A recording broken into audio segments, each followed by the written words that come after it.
ओम नमः शिवाय। दोस्तों, बहुत पुराने समय की बात है। एक छोटा सा गांव था। उसी गांव में जयराज नाम का एक नाई रहा करता था। जयराज का गांव में बड़ा नाम था क्योंकि वह अपना काम बड़ी सफाई से साफ करता था और लोगों के बाल वह बड़ी सफाई से काटा करता था। गांव के बीचों बीच ही उसकी एक छोटी सी दुकान थी, जहां गांव के लोग बाल कटवाने के साथ साथ उसके साथ बातचीत करने के लिए भी आ जाया करते थे।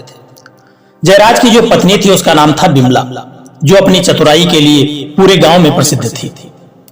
एक बार की बात है कि जयराज को महसूस हुआ कि उसका काम धीरे धीरे कम हो रहा है।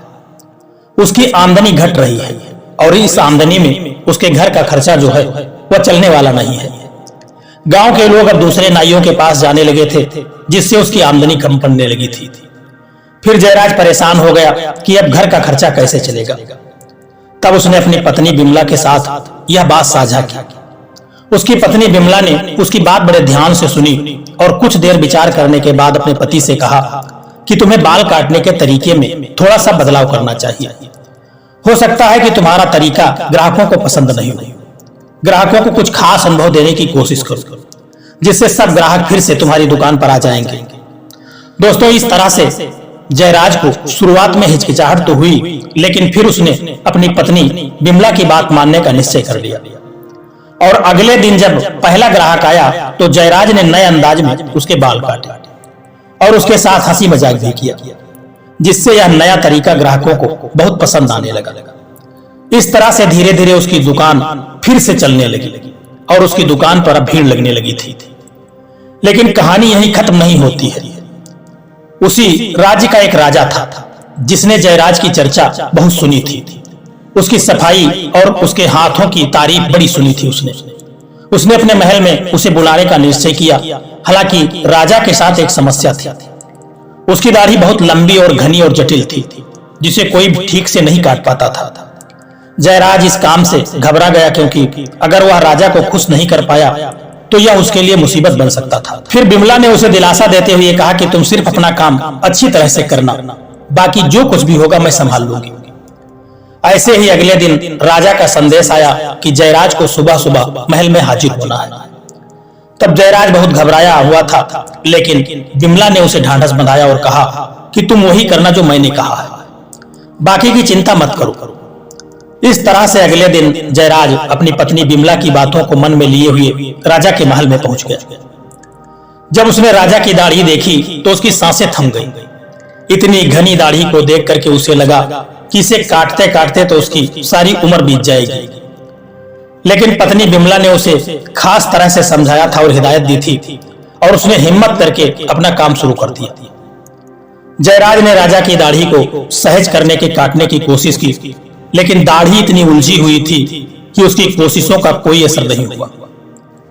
राजा के उधर चेहरे पर चिड़चिड़ापन साफ झलक रहा था और क्रोध भी दिखाई दे रहा था, जिससे बार बार वह जयराज को घूर रहा था और पूछता है कि क्या तुम्हें यह काम आता है भी या नहीं।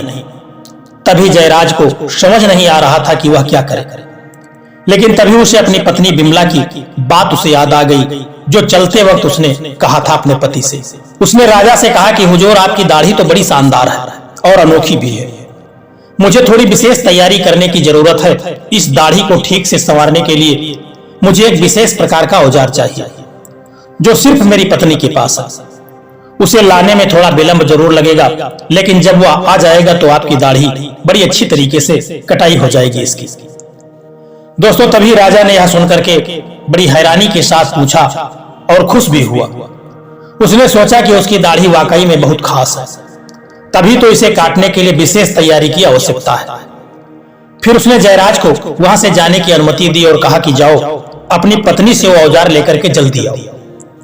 इस तरह से जयराज घर वापस आया और सारी बात अपनी पत्नी बिमला को बता दी, जिससे बिमला मुस्कुराई और कहने लगी, अब सब ठीक हो जाएगा, तुम बिल्कुल चिंता मत करना। कल सुबह मैं खुद तुम्हारे साथ चलूंगी। फिर अगला दिन जब हुआ, सुबह सुबह अपने पति के साथ उसकी पत्नी बिमला जयराज के साथ राजा के महल में पहुंच गई। उसके पास एक छोटी सी थैली थी, जिसमें उसने कुछ चीजें छुपा करके रखी थी। फिर राजा ने बिमला को देखा और सोचने लगा कि एक साधारण सी नाई की पत्नी उसकी दाढ़ी को ठीक करने में कैसी मदद कर सकती है। फिर बिमला ने आदर पूर्वक राजा को प्रणाम किया और कहा कि महाराज, आपकी दाढ़ी सचमुच में बड़ी विशेष प्रकार की है और बहुत चमकीली भी है। इसे ठीक करने के लिए एक विशेष नुस्खा है जो मैंने अपने पूर्वजों से सीखा है। यदि आप अनुमति दें मुझे तो मैं इसे इस्तेमाल कर सकती हूँ। तभी राजा ने सहमति में सिर हिलाते हुए कहा, लेकिन मन ही मन देखना चाहता था कि बिमला आखिर क्या करने वाली है। फिर बिमला ने अपनी थैली में से एक छोटी सी कंघी और तेल की शीशी निकाली और राजा की दाढ़ी में उसे लगाना शुरू कर दिया। उसने कहा कि इस तेल से आपकी दाढ़ी की जो भी उलझने हैं वे खुद ब खुद खुल जाएंगी और दाढ़ी सुलझ जाएगी। फिर धीरे धीरे दाढ़ी नरम होने लगेगी और उलझने सुलझने लगेगी। उधर जयराज भी हैरान था कि यह कितना आसान हो गया था। फिर राजा खुश होकर के बिमला की तारीफ करने लगा। दाढ़ी को सुलझाने के बाद बिमला ने जयराज को इशारा किया कि वह दाढ़ी काटना शुरू कर दे।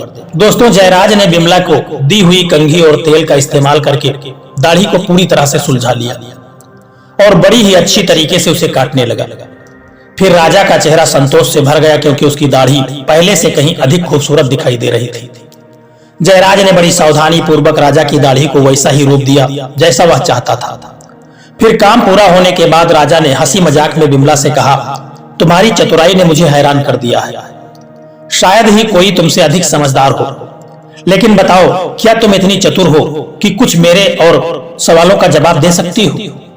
तभी बिमला मुस्कुराई और कहने लगी कि महाराज, आप जो भी पूछेंगे मैं पूरी कोशिश करूंगी कि उसका मैं सही सही जवाब दूं। दोस्तों, इसके बाद राजा ने चालाकी से कहा कि अगर तुम मेरे 3 सवालों का सही जवाब दे सकोगी तो मैं तुम्हें और तुम्हारे पति को इनाम दूंगा, लेकिन अगर तुम हार गई तो तुम्हें मेरे महल में मेरी सेविका बनकर के रहना होगा। फिर जयराज ने यह सुना तो उसके होश उड़ गए और सोचने लगा कि बिमला ने अनजाने में बड़ी मुसीबत मोल ले ली है। पर बिमला शांत रही और उसने राजा की चुनौती को स्वीकार कर लिया।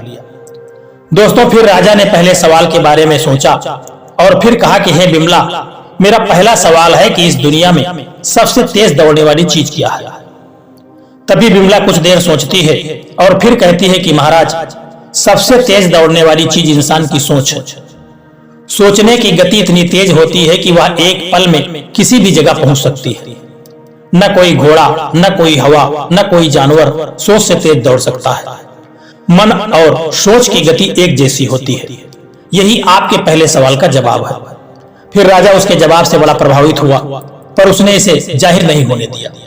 फिर उसने दूसरा सवाल पूछना शुरू किया और कहा कि बिमला, मेरा दूसरा प्रश्न है कि इस दुनिया में सबसे भारी चीज क्या है?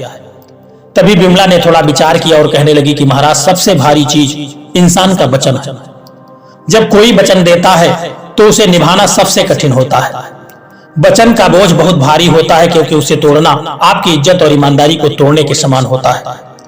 फिर राजा ने जब यह जवाब सुना और गंभीरता से सिर हिलाया, अब वह समझ चुका था कि बिमला साधारण महिला नहीं है बल्कि बहुत ही बुद्धिमान और ज्ञानी है।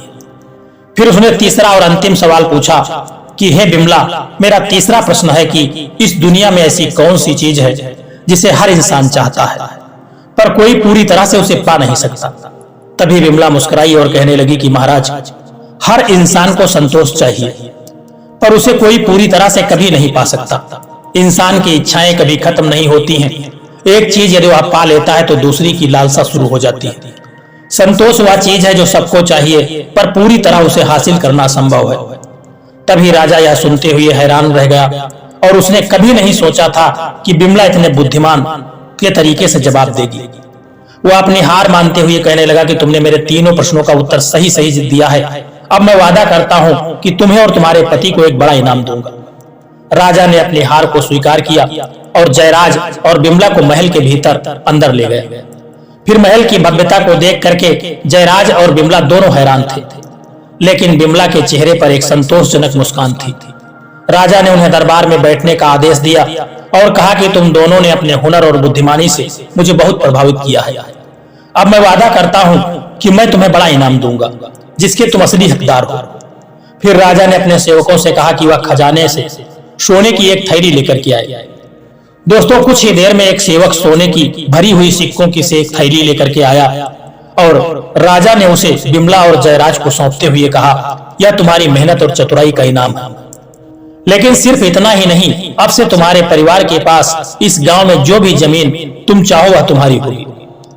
दोस्तों जयराज की खुशी का ठिकाना नहीं था।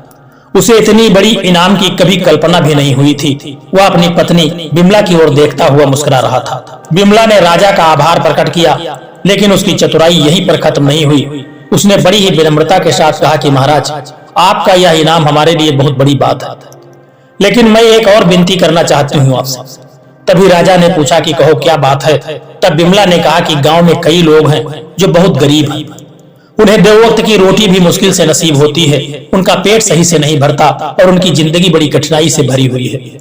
अगर आप चाहें तो इस इनाम का कुछ हिस्सा उनके लिए भी रख सकते हैं, ताकि उनके जीवन में भी कुछ बदलाव आ सके। दोस्तों फिर राजा बिमला की इस विनम्रता और दयालुता से बड़ा प्रभावित हुआ। उसने कहा कि तुम्हारी सोच वाकई महान है और तुम्हारे जैसे लोग बहुत कम होते हैं। मैं वादा करता हूं कि गांव के गरीबों की मदद करूंगा और तुम्हारे कहने के अनुसार उन्हें जमीन भी दूंगा और जमीन में कुछ हिस्सा जरूर दूंगा। यह सुनकर के जयराज और बिमला की खुशी दुगनी हो गई। गांव में यह बात बड़ी तेजी के साथ फैल गई कि जयराज की पत्नी ने अपनी चतुराई और दयालुता से राजा को प्रभावित कर दिया है। फिर बिमला की तारीफ हर घर में होने लगी। लोग उसकी सूझबूझ और बुद्धिमानी की कहानियां सुनाने लगे। दोस्तों जयराज और बिमला का जीवन अब पहले से काफी बेहतर हो चुका था। जयराज की दुकान पर अब और भी अधिक लोग आने लगे थे, क्योंकि वह न सिर्फ अपनी उसकी कला बल्कि उसकी पत्नी की चतुराई के भी कायल हो गए थे। दोनों ने मिलकर के गांव के लोगों की मदद भी करने का निश्चय किया और धीरे धीरे उनका नाम पूरे इलाके में फैल गया। इस तरह से बिमला की चतुराई और जयराज की मेहनत ने न सिर्फ उन्हें सम्मान और धन दिलाया, बल्कि गांव में उनकी एक अलग पहचान बना दी। अब उनका जीवन खुशियों से भर चुका था और उन्होंने कई गरीबों की जिंदगी भी संवार दी थी। इस तरह से नाई की चतुर पत्नी बिमला ने अपनी बुद्धिमानी, ज्ञान और विवेक से अपने टूटे हुए घर को एक महल में बदल दिया और कई गरीबों के घर भी बनवा दिए। इस कहानी से दोस्तों हमें तीन बड़ी ही महत्वपूर्ण बातें सीखने को मिलती हैं। पहली बात है कि संतोष। संतोषी व्यक्ति वही होता है जो हर परिस्थिति में संतुष्ट रहता है, चाहे उसे कम धन मिले या बहुत सारा धन। उसके मन में संतोष बना रहता है। कम धन में उसे कोई दुख नहीं होता और अधिक धन में कोई अतिरिक्त खुशी नहीं होती। संतोष का मूल्य इतना अनमोल होता है कि दुनिया की किसी दौलत से उसकी तुलना नहीं की जा सकती। जिस व्यक्ति के भीतर संतोष का भाव पैदा हो जाता है वह संसार का सबसे सुखी व्यक्ति बन जाता है। हर व्यक्ति के जीवन में संतोष का होना बहुत जरूरी है। और दूसरी बात है कि बुद्धि। जिन व्यक्तियों के पास बुद्धि, ज्ञान और विवेक होता है वे किसी भी कठिन काम को, बड़ी मुश्किल रास्ते को सहजता से पार कर सकते हैं। चाहे मंजिल कितनी भी कठिन क्यों न हो, अगर उनके पास विवेक है तो उस मंजिल को प्राप्त कर सकते हैं। बुद्धि, ज्ञान और विवेक के सहारे सबसे जटिल कार्य को भी सरलता से किया जा सकता है। और तीसरा है धैर्य। मनुष्य के लिए धैर्य का गुण अपने अंदर बनाए रखना बहुत जरूरी होता है। चाहे कितनी भी कठिन परिस्थितियां आ जाएं, घबराना नहीं चाहिए। धैर्य से ही मनुष्य हर समस्या का समाधान कर सकता है। जो लोग कठिनाइयों को भी देख करके घबरा जाते हैं और धैर्य खो देते हैं, वे समस्या से लड़ने से पहले ही हार मान लेते हैं। धैर्य रखने वाले लोग बड़ी से बड़ी समस्या का भी समाधान पा लेते हैं और उनका जीवन शांतिपूर्ण रहता है। इसलिए धैर्य किसी भी मनुष्य के लिए अनिवार्य गुण है। यही तीन बातें नाई की चतुर पत्नी ने अपनी कहानी के माध्यम से सबको बताई। यदि ये बातें आपकी समझ में आ जाएं, तो इन्हें अपने जीवन में अपनाने का प्रयास करो।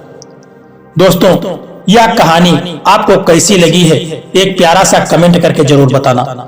और यदि यह वीडियो आपको अच्छा लगा है, पसंद आया है, तो इस वीडियो को लाइक, शेयर करना और चैनल को सब्सक्राइब करने की भी कृपा कर देना।